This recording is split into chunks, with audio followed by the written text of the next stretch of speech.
ಹೋಗಿ ವರ್ಷ ಆತು. ನೀವು ಬದುಕಿರೋ ಸತ್ತಿರೋ ಅಂತ ಪತ್ರ ಹಾಕಕ್ಕೆ ಅದ ಮೊದಲು ಫೀಸ್ ಕಟ್ಟಬೇಕು, ಬುಕ್ಸ್ ತಗೋಬೇಕು, ಬಟ್ಟೆ ಹೊಲಿಸ್ಕೋಬೇಕು, ಹಣ ಕಳಿಸ್ರಿ ಅಂತ ಚೋರ್ ಬಿರಿಯ ಪ್ರದರ್ಶನ ಮಾಡಿ ವಾರಕ್ಕೊಂದು ಪತ್ರ ಹಾಕ್ತಿದ್ದ. ಈಗ ಘೋರ ವರ್ತನೆ ನಿದರ್ಶನ ತೋರ್ಸಕತ್ತಾನ.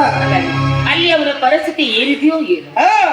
ನಿನ್ನ ಮಗ್ಗ ದೇಶ ಆಳೋ ಪದವಿ ಸಿಕ್ಕಿರ್ಬೇಕು, ಸಕಲ ಸಮಸ್ಯೆಗಳೆಲ್ಲ ಇವ್ರ ಮುಂದೆ ತಕ್ಕಬೇಕ ಅಂತ ಕುಳಿತಿರ್ಬೇಕು. ಇಂಥದ್ರಾಗ ನಮ್ಮನೆನಪ್ಪ ಅವ್ರಿಗೆ ಹೆಂಗ ಆಗಬೇಕು? ಈ ಹಾಡು ವಿಚಾರ ಬಿಟ್ಟು ಒಂದ್ಸಲ ಹೋಗಿ ನೋಡ್ಕೊಂಡು ಬರ್ರಲ್ಲ. ಎಲ್ಲಿ ಹೋಗ್ಲಿ ಸುಡುಗಾಡಕ್ಕ? ಯಾಕ್ರಿ ಯಾಕೆ ಮಾತಾಡಿ ಇನ್ ಹೆಂಗ್ ಮಾತಾಡ್ಬೇಕು ಅನ್ಬೋ?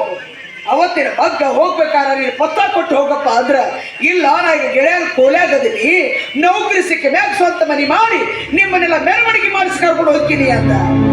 ಪತ್ರ ಗೊತ್ತಿಲ್ದ ಎಲ್ಲೆಂದು ಹೋಗಿ ಹುಡುಕ್ಲಿ? ಈಗ ಏನ್ರಿ ಮಾಡೋದು? ಏನ್ ಮಾಡುದು? ದೇವರ ಧ್ಯಾನ ಬಿಡುದು, ಮಗನ ಧ್ಯಾನ ಮಾಡುದು. ಅಣ್ಣ ಯಾಕೆ ಮಾಡ? ಅವ ಏನ್ ಮಾಡಿಲ್ಲ, ಪತ್ರ ಹಾಕಿಲ್ಲ ಅಷ್ಟೇ. ತುಂಬಾ ಭಯ ಆಗುತ್ತಪ್ಪ. ಭಯ ಪಡಬಾರ್ದು, ಧೈರ್ಯವಾಗಿರ್ಬೇಕು. ಅವ ಎಲ್ಲೇ ಇದ್ರು ನಾನು ಹೋಗಿ ಹುಡುಕಿ ಕರ್ಕೊಂಡ್ ಬರ್ತೀನಿ ಅವನ್ನ. ಯಾಕೆ ಹುಡುಕ್ತೀವಿ? ಅವ್ನ ಪಟ್ಟನ ಗೊತ್ತಿಲ್ಲಲ್ಲ. ಪತ್ತ ಗೊತ್ತಿರದಿದ್ರು ಪತ್ತೆ ಹಚ್ಚಕ ದೇವ್ರು ಕೊಟ್ಟೆ ಕಾಯ್ತಿ.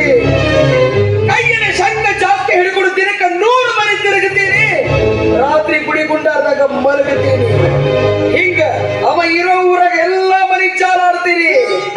ಒಂದು ಮನೆಯಾಗ ರಾಮ ಸಿಗಬೇಕಲ್ಲ.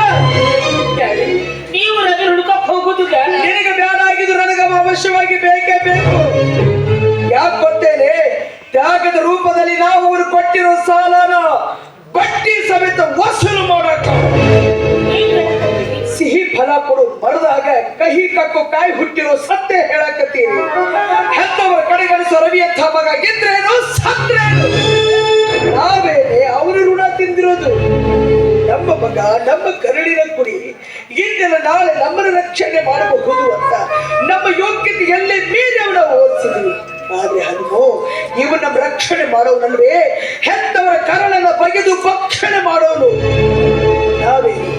ಇವತ್ತು ನಾಳಿನ ಬಿತ್ತೋಗೋ ಮರ ಅಂದ್ರೆ ಆಯುಷ್ಯದ ಅಂತ್ಯಕ್ಕೆ ಬಂದವರು. ಪಾಪ ಇನ್ನು ಬಾಳಿ ಬದುಕಬೇಕಾದ ಈ ಹೆಣ್ಣು ಕಂದಮ್ಮನ ಗತಿಗೆ ಏನಿದೆ? ಬುದ್ಧಿವಂತಿಕೆಯಲ್ಲಿ ರವಿಗಿಂತ ಮಿಗಿಲಾಗಿರುವ ಇವಳನ್ನಾದ್ರೂ ಓದಿಸಿದ್ರೆ ತನ್ನ ಬದುಕಿನ ಹೆಜ್ಜೆ ತಾ ಕಂಡುಕೊಳ್ಳುತ್ತಿತ್ತು.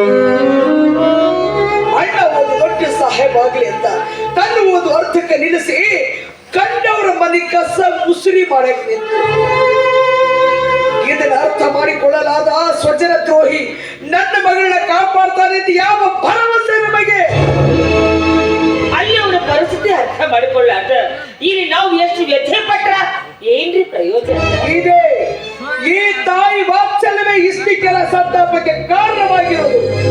ನಿನ್ನ ಮಗ ಅನಿಸ್ಕೊಂಡ್ರೆ ಮಹಾರಾಯನಿಗೆ ಅವತ್ತೇ ಹೇಳಿದೆ, ಸಾಕಪ್ಪ ನೀನು ಓದಿತ್ತು, ನನ್ನ ಪರಿಚಯದವ್ರಿಗೆ ಹೇಳಿ ಒಂದು ನೌಕರಿ ಕೊಡಿಸ್ತೇನೆ, ಇಲ್ಲ ನಮ್ಮ ಕಣ್ಣು ಮುಂದೆ ಇದ್ದು ಬಿಡು ಅಂತ. ನಾ ಇಂಜಿನಿಯರ್ ಆಗ್ಲೇಬೇಕಂತ ಹಠ ತೊಟ್ಟ, ನೀ ಅದಕ್ಕೆ ಪುಟ ಕೊಟ್ಟಿ ನಿಮ್ಮಿಬ್ಬರ ಮಾತು ಕಟ್ಟಿ ಬಿದ್ದಿವಂತ ಕಟ್ಟೆ. ಯಾಕೆ ಹಿಂಗ ಮಾತಾಡ್ತೀರಿ? ಏನು ಹೆಂಗ ಮಾತಾಡಿ? ಸಾಲ ಕೊಟ್ಟ ಕಾಟಪ್ಪ ಯಾವ ಹೊತ್ತಾಗ ಏನ್ ಮಾಡ್ತಾರೋ ಗೊತ್ತಿಲ್ಲ. ಆ ದೇವ್ರ ನಮ್ಮನ್ನ ಕಾಯ್ಬೇಕು. ಮಾಲ ಹೋಗವ, ಶಂಕ ಚಕ್ರ ತಗೊಂಡ